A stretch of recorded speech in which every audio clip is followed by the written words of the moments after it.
So our next session is going to be quite different from the morning in a very good way, a nice way of coming back from lunch and coming together. And we're welcoming a Chordoma survivor, Susan Hall, who I've known for many years.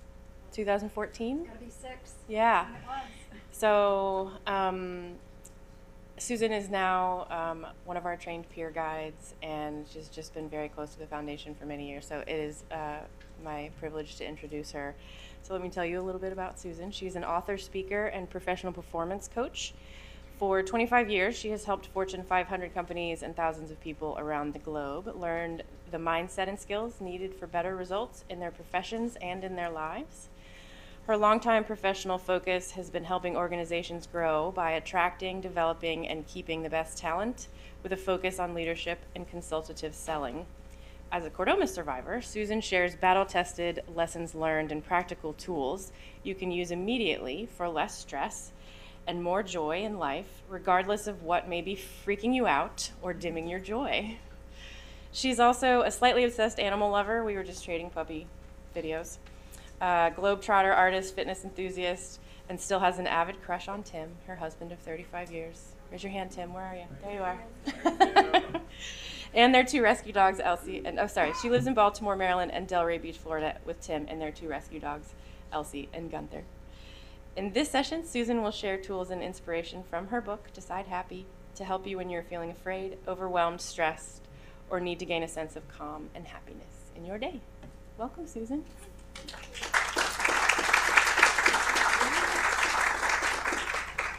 Gosh, thank you, everybody. I'm so delighted to be here with this mighty foundation, just doing incredible work in our world. And for all of you brave-hearted, resilient people, strength just comes in all shapes and sizes, doesn't it?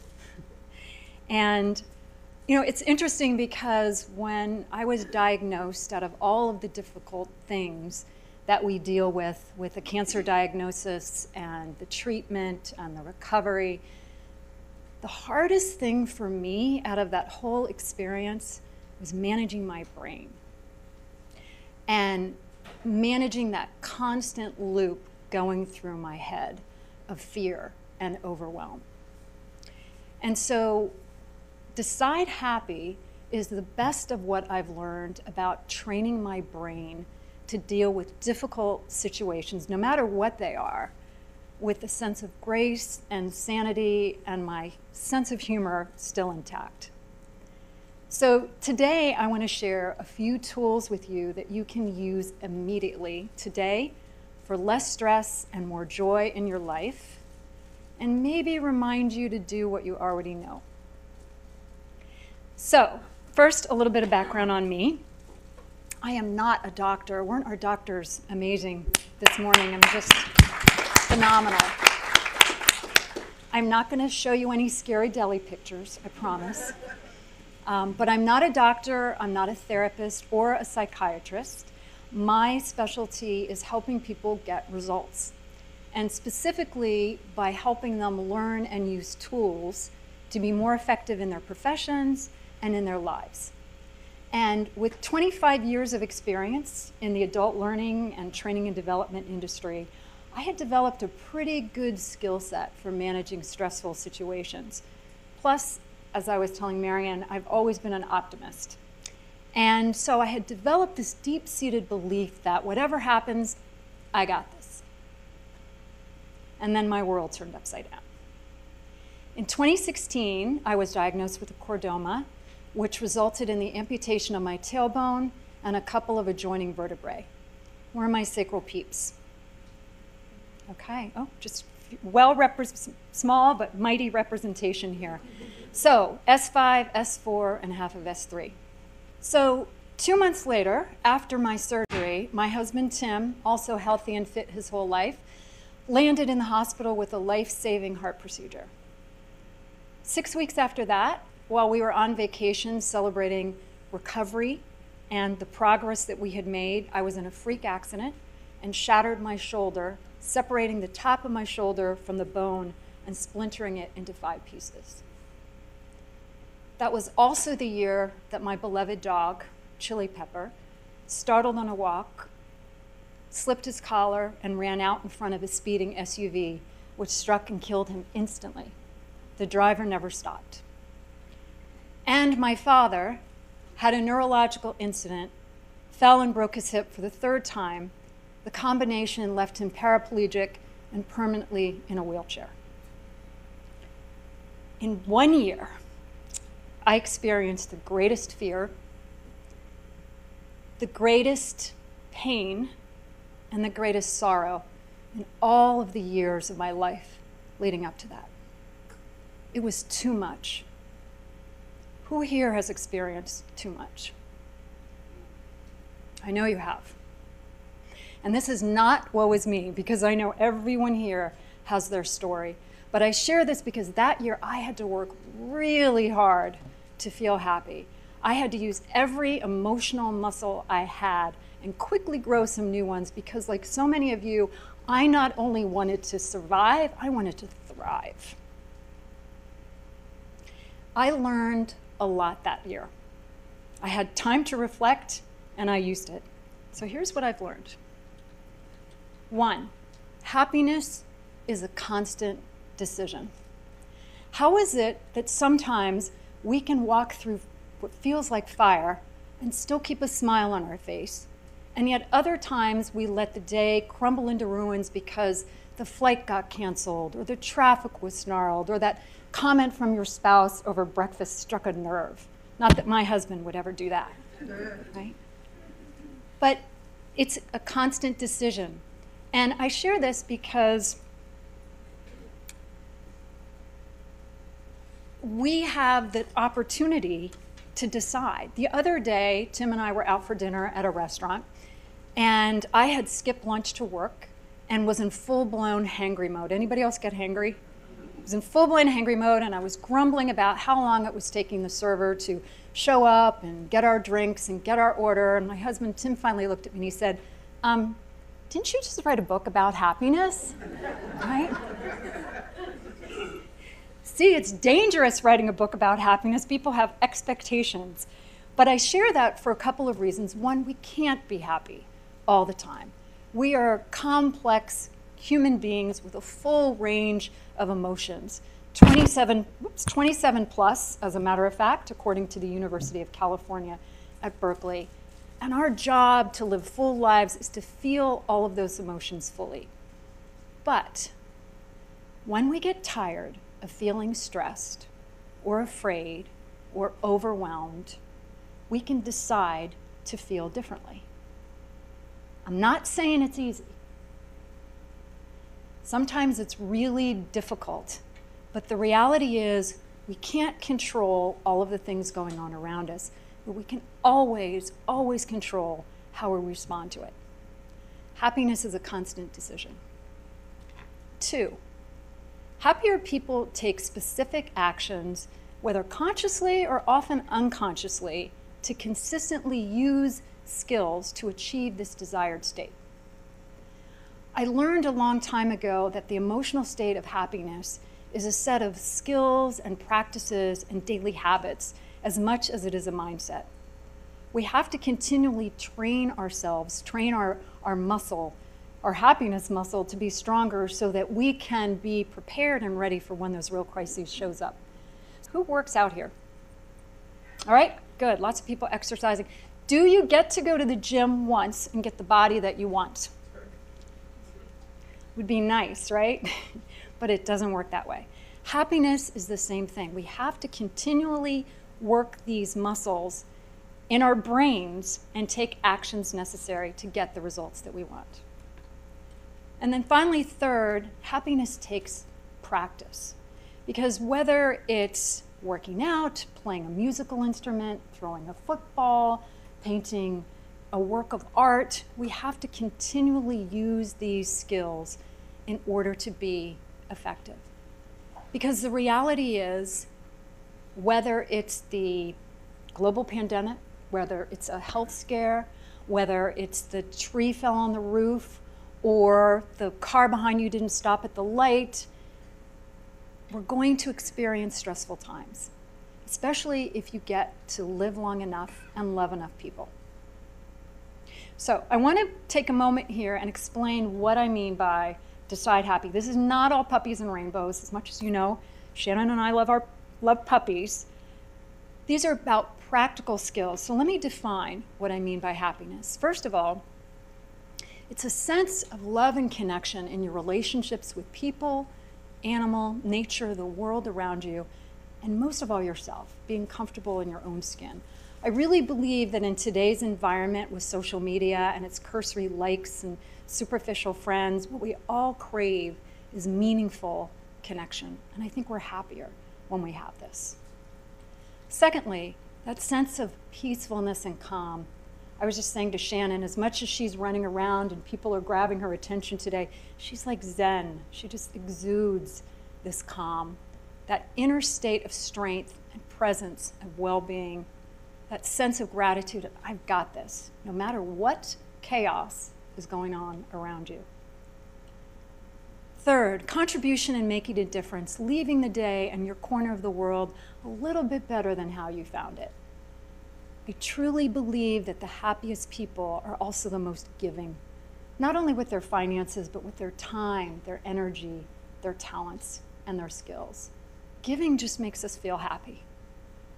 And then finally, moving forward, that feeling of making progress emotionally and physically, moving forward with purpose towards our goals, taking one step. As human beings, we like knowing that we're climbing, not sliding. So this is what I mean by decide happy. How good would it feel to live your days as more loving, calm, contributing, moving forward, best? So that's what this is about. So I'm going to focus on just 2 of the practices in Decide Happy today. But what I'd like you to do is, if you could grab some paper, and I think there's some paper in your binders, or I know some of you have notebooks. If anybody needs a pen, we can get you one of those. But I'm going to put you to work just a little bit this afternoon. No post-lunch coma for this group. We're going to make you work a little bit. But I'd like you to write down one thing that's weighing heavy on you. And I know we're at a Chordoma conference, so Chordoma is front and center, and that may be the thing that's weighing the heaviest on you right now. If it is, write it down. But it doesn't have to be. So what we're going to be talking about works for anything that might be stressing you out. So one thing that's weighing you down, making you feel a little heavy. Did you have a... Nope. Just an inquisitive look. Thanks, Kenny. Great. One thing. We're going to work on that today. I won't ask you to share. It could be something in a relationship. It could be something at work. It could be a health scare. It could be suffering a loved one. Whatever it is, just jot that down.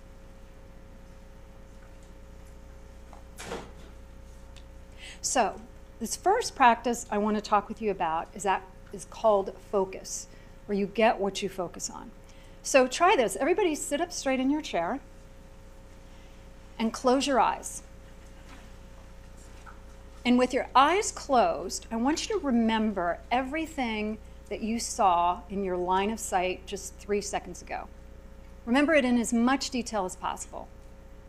So you might have been looking at me, you might have been looking at the screen, whatever it was, just remember as much detail as possible.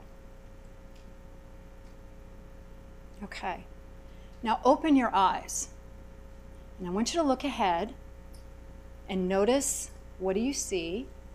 What are the colors? What are the textures? Maybe the clothes and the people in front of you. Now raise your hand if you saw more on the second look than you remembered seeing in your mind's eye just a moment ago. Right? Right. How does that happen? We do that because we focus on at any given time on a few select things and we delete everything around us, right? Our minds are selective little buggers, and at any time we focus on a few specific things. The challenge with this is we focus on the jerk who cut us off in traffic and not the beautiful sunset that's unfolding in front of us. We focus on the project at work that's hanging over our head and not the wonderful dinner that somebody took time to prepare for us. We focus on all of the horrors of the headlines and not all of the many acts of grace and beauty and loveliness that are all around us if we only choose to see it. We focus on the gray and not the grace. If I wanted to, I could tell you a sad story. I could tell you about 10 months of my recovery after my surgeries and how I used to do my best to try to get even a little bit of sleep, sitting upright in the hospital bed in my living room to support my broken shoulder on the same exact painful surgical site where I had just newly been missing my tailbone and a few others. I could focus on how I hated seeing those morning cues of the sunlight coming in the living room. I hated hearing the sounds upstairs of my family waking up, the water running through the pipes with Tim's morning shower, footsteps, knowing that soon I could no longer escape into sleep and would have to get up and face the day with its new routine of cleaning tubes and drains and painful therapies and reminders of all that I had lost.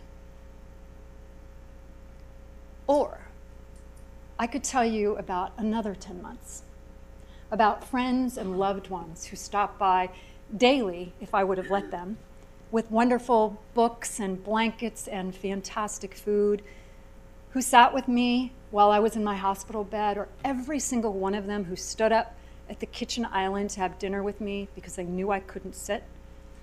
I could focus on the phenomenal medical team that I had with Dr. Shuba and how they took such great care of me, and how the neuro ward just cheered me on the first time I did a full lap around that ward with my walker. I could focus on the fantastic Chordoma Foundation and how they pointed me to the right care team, and how grateful I am for all of the support that they gave me throughout my recovery. I could focus on all of the wonderful families and loved ones who were there to care for me and help me feel strong-hearted and brave when I felt weak and afraid. I could focus on how I never felt more unconditionally loved than I did during those 10 months. Now, which is the true version of the story? Which is it? Second? It's both, right? Both describe that same period. Who here has two stories? Right? So whether it's a Chordoma recovery, whether it's a marriage, whether it's something that happened at work, we all have two stories, probably more, but at least two at any given time of the day. So the question becomes, how do you focus on that second story? Because that's the one that we need to focus on to heal and get strong and move forward in our lives. Right? Loving, calm, contributing, moving forward best. So, be careful where you put your focus. We give power to what we focus on. And I know that's easier said than done. Cancer is scary stuff. And there's a lot of gray going on in our world right now. You know, with the political and I was talking with a gentleman earlier today, just everything that's happening in the world can feel overwhelming. But there's also so much grace, so much beauty, so many of these small, kindly acts that we do for each other as human beings. So how do you change your focus from gray to grace? The fastest way that I have found to change your focus is to ask yourself a better question. So when your brain gives you with this stinks, nothing good about this, ask yourself, well, what could be good about this? Is there something I can learn from this? Can whatever's going on make me better? Or my absolute favorite grand poobah of focus-changing questions, what am I grateful for? What am I grateful for? I used to think that courage was the antidote to fear, but I was wrong. Courage means feeling the fear, you all know this, and stepping up anyway. Gratitude is the antidote to fear. Get good at practicing that happiness muscle, and you can get really good at handling a lot of things that stress you in life. Tim and I have gotten into the habit of when one of us is grumping out or feeling gretzy or whining or feeling afraid, we'll look at each other and we'll say 3 things. And that means, okay, drop and give me 3 things that you're grateful for. And there are the big things, of course. There's our families, our friends, our health, if we have it, progress towards health, if that's where we're moving. But where we build those muscles is in thinking about the small things that we're grateful for. That first crisp apple from the farmer's market stand, right? Lavender shower foam, wine delivery service, right? So what I'd like you to do is just jot down 3 things that you're grateful for right now. Maybe one of them can be big, but try to make them small. And I'd like to just hear just a couple of quick examples from the group. What are you grateful for? All right, who's got an example? You can just shout it out and I'll repeat it for the people watching online. What are you grateful for?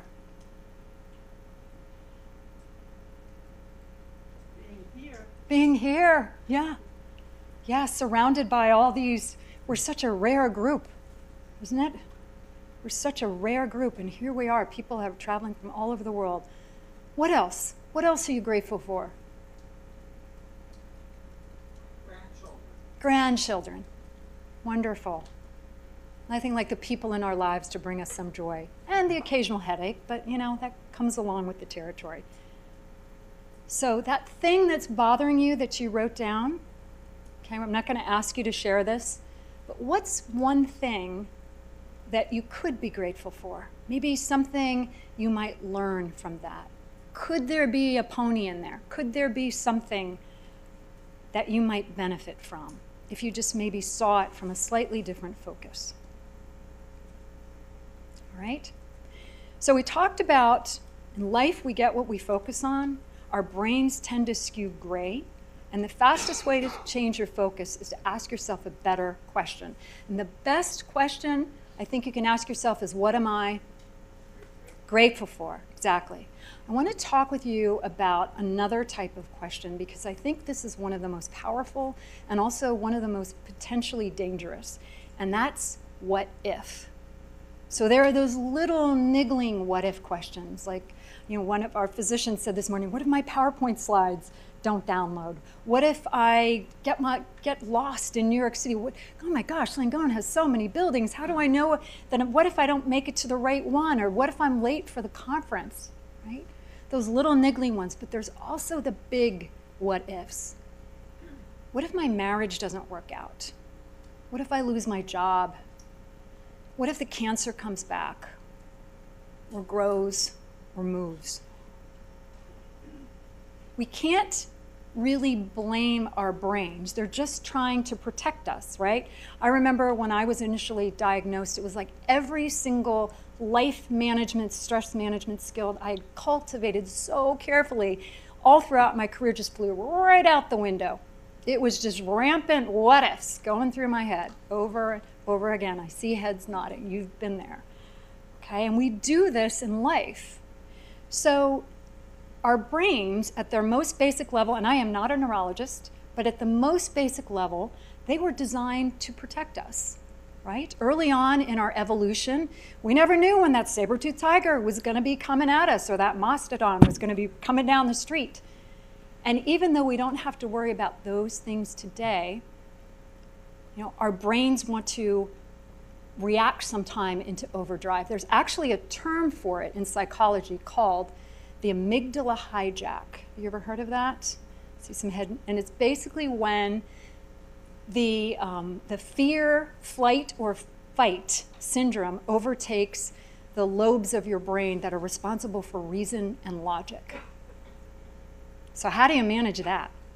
Anybody else suffer from scanxiety? You know, that trepidation you feel when your scans are coming up, right? Because there's 2 ways it could go, right? One, you keep motoring on the way you have been, and the other is, oop, we're going to be taking a detour. So first of all, it's perfectly normal to feel that way. I hope your physicians have told you that. It doesn't make it any easier necessarily, but here's one thing that I hope will. When that happens, there's two things we need to do. One, acknowledge it. Oh, there you go, brain. I know what you're doing. You're trying to protect me. But you know what? Fear, I'm not going to let you take the wheel this time. You're going in the back. I'm putting my money on logic and reason. So when your brain starts to spin, acknowledge it. Secondly, flip your what if. So ask a better what if question. What if, instead of freaking out this next week, I relaxed and enjoyed my life and let the doctors do the heavy lifting? What if, instead of focusing on all of the things that I can't control, I focused on what I'm grateful for? What if I remembered that I have phenomenal resources with the foundation and my medical team, and they can come up with a good plan with me if that's necessary? Asking a better what if can change your life. My life changed dramatically when I switched my what if to, what if instead of focusing on the cancer, I focused on contribution? What if I could use my journey to help others going through the same thing? We're the peer guides in today's meeting. Raise your hands, peer guides. Okay. I'm betting you asked yourself that question, right? How can I use this? Raise your hands again if it's one of the most fulfilling things you've ever done, right? Absolutely, because giving makes us happy. Josh, where's Josh? He stepped away. We're talking about you, Josh. Josh was diagnosed at 18 with chordoma. And I'm betting that he asked himself the question, what if instead of just focusing on the cancer, we focused on the cure? Look at how much has happened because of that one what if. This one miraculous, incredible organization. Dr. Cote and I were talking in the hallway about how you see the foundation as a model for what can be done. And I work with so many organizations and their cultures, and I have to say the Chordoma Foundation has something unique, all because of that one what if. What if changes the world, right? Our world changes because of strong-hearted people like us who ask a better question.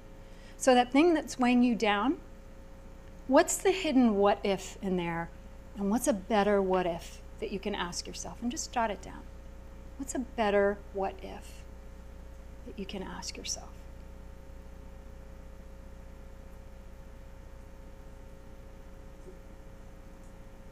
So to summarize where we are, happiness is a decision, right? It's like a muscle. We have to train our brains to focus on grace over gray. The best way to change your focus is to ask yourself a better question. And my favorite all-time question is, what am I grateful for, right? And then we also need to shift our focus when that constant loop, that what if, runs through our head. Just realize that's an amygdala hijack going on, right? Fear, stop it in its tracks. You're in the back of the bus, right? Flip it with a better what if. So I want to talk with you about another practice called clear the clutter. And has anybody done any summer cleaning, cleaned out the garage or even a drawer? I see heads nodding. You know that great feeling you get when you're done with all the work and you sit back and you just notice all that organization, that extra space you have, either in your closet, your garage. You know, all of a sudden you can see what's actually there. It makes sense, it's organized. Our brains work the same way. We rarely make our best decisions from a frenetic, constantly going brain. Our world has become very loud. If we wanted to, we can be plugged in 24/7. We can't pump gas in our car or go to a restaurant without screens blaring at us. I was at a restaurant, and this is no joke, I wish I could remember the name of it, in Philadelphia, where there were screens in the inside of the bathroom stalls, right? We are plugged in all the time. But the truth is, have we really made our best decisions? And are we at our best if we're constantly working from that cluttered, frenetic mindset.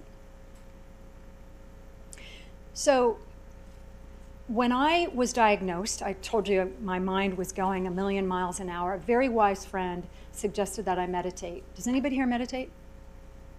Oh, good. Okay, quite a few. And I loved the idea of it, but I just wasn't very good at it. You know, and I'd read the research that very successful people, Oprah Winfrey, you know, Bill Gates, Steve Jobs, you know, they had credited a lot of their success to meditation. In fact, high-performing companies like Google, Amazon, they provide meditation classes for their employees because they know that they make better decisions and they're more productive. But I just never seemed to be very good at it. I'd try, I'd do all the right things, I'd sit up straight in my chair and take a few deep breaths, and inevitably my brain would go to one of two places, to my to-do list and to sleep, right?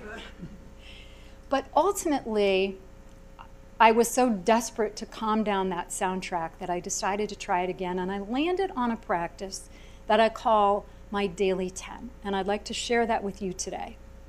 So here's what happens. During my daily 10, I will sit up strong, quiet, take a few deep breaths. By the way, breathing is everything it's cracked up to be. Who knew? Take a few deep breaths, focus on 3 things that I'm grateful for. Then I'll send some energy out to somebody in my life who needs a little extra love. And regardless of what your beliefs are, regardless of what your religion is, that much positive energy is like vitamins, right? It can't hurt. It can only help. And then I set my intentions for the day. And the way I do that is 2 do's and a be. So what are 2 things? This is not my to-do list, by the way. That's what my planner is for. But what are 2 things that at the end of the day, I can look back and say, you know what? I demonstrated my most loving, calm, contributing, moving forward self today. And then I focus on how do I want to be? We are human beings. We get so wrapped up into doing, doing, doing. How do I want to be today? And that, it is very helpful to understand, okay, what do I have ahead of me in my day? Do I need to be extra brave today? Do I need to be confident? Do I need to be more present? Do I need to be more patient? Do I need to be more playful? But somehow anticipating what the day will bring, and I know we can't always tell, but it makes it easier to show up that way. So what I'd like to do today, right now, is we're going to do a little version of the daily 10. We're not going to do the full 10 minutes, but Shannon is going to be DJing here, and I'm going to talk you through it. Okay? All right. So Shannon, whenever you're ready, hit it. Thanks. So what I want you to do is sit up and close your eyes. Look straight. Close your eyes.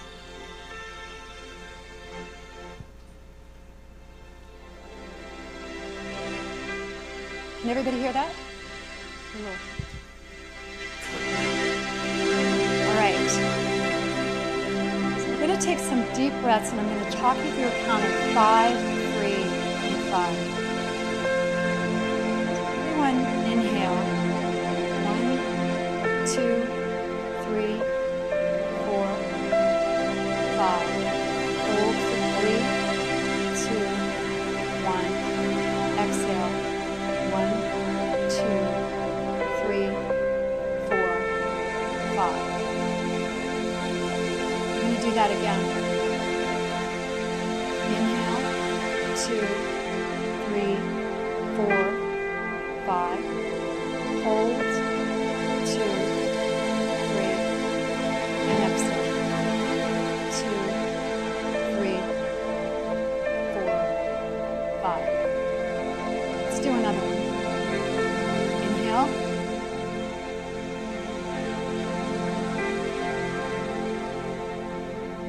And exhale.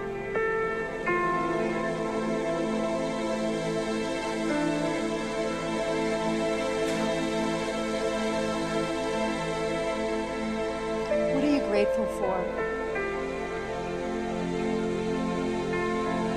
What brings you joy? Who are you grateful for?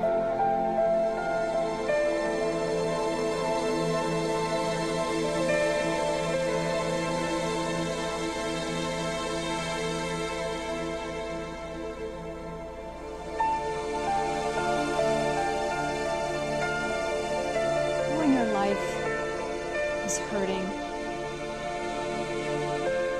can you send them some positive thoughts and energy? Is there some small thing you can do to show them that they're in your heart?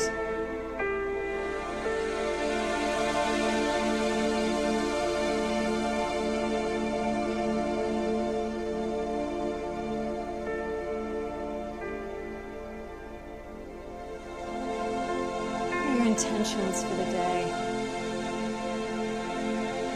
2 things you could do to help you lead the most loving, calm, contributing, moving forward best.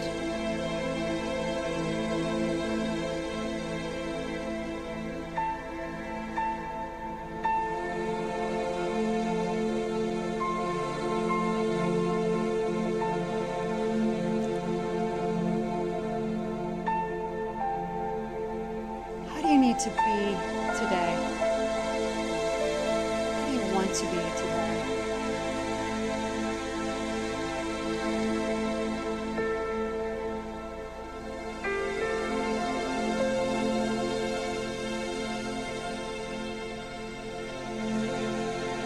Do you need to be extra brave, open-minded, playful, giving?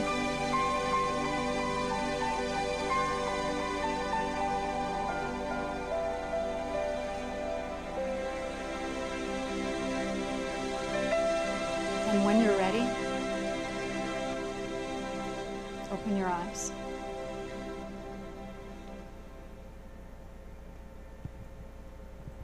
Welcome back.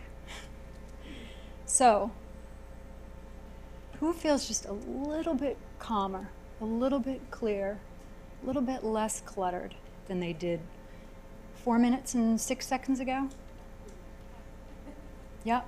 That's all it takes. We didn't even do the full 10. It is amazing what that infinitesimal investment of time in yourself will do every way to clear the clutter, help you stay focused and calm.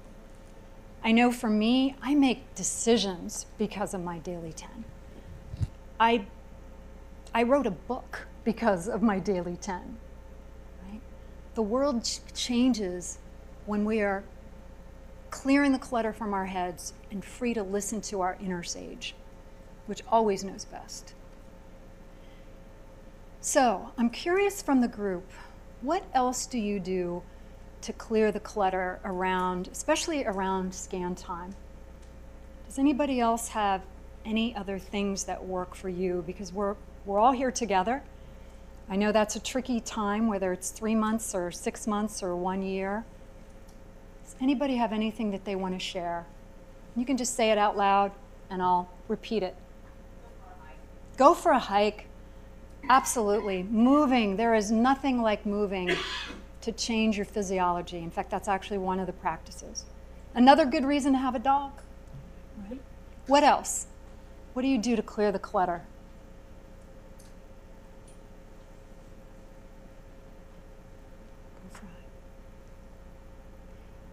I know one of the things that I do is, it's definitely moving, but journaling. Does anybody journal? Okay. I got really serious about especially my gratitude journal when I was diagnosed with chordoma. Just to, every night before bed, even if I'm tired or uninspired, writing down 3 things in my journal can help as well. So here's where we are. We talked about focus, right? And the best way to change your focus is ask yourself a better question. The best question to ask yourself is, what am I grateful for?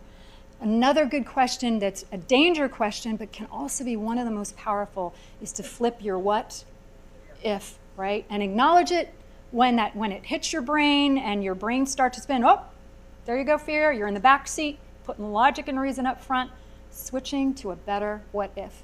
We also talked about clearing the clutter from our brain and some ways to do that. And we did a little mini practice of our daily 10. So what I'd like to do to close today is just read a very brief passage from Decide Happy, and then I'm going to turn it over to Shannon, who is now also our AV and DJ person. The list keeps growing, Shannon. None of us has a crystal ball. There's no way to know what the future will hold. As far as any of us knows, we get one life. Life is finite. Age is a privilege. But until we take that last breath, we are alive. We make choices every day, all day long. How will you choose to live your days? By giving up or by stepping up? By letting the events of life toss you around, unmoored or angry or overwhelmed or afraid, or by taking control of that fantastic miracle of a brain you have and deciding that you are the leader of your life. You control the soundtrack that plays in your head and the actions you take that impact your life and everyone around you. The common denominator in every experience you will ever have in your entire life is you. My deepest wish for you is that you will take this time to stop and reflect on these practices and remember why you are here, what's most important to you, and that you always have choices. Because even if we don't have control over every situation, we can always control how we respond to it. Our emotions, like our character, are not fixed. Every day is a fresh start. Every day brings 24 shiny new hours to live. You already have the power, you have the strength, you have the resourcefulness, you have everything you need right here, right now, on any day, at any moment. You can decide. Thank you so much.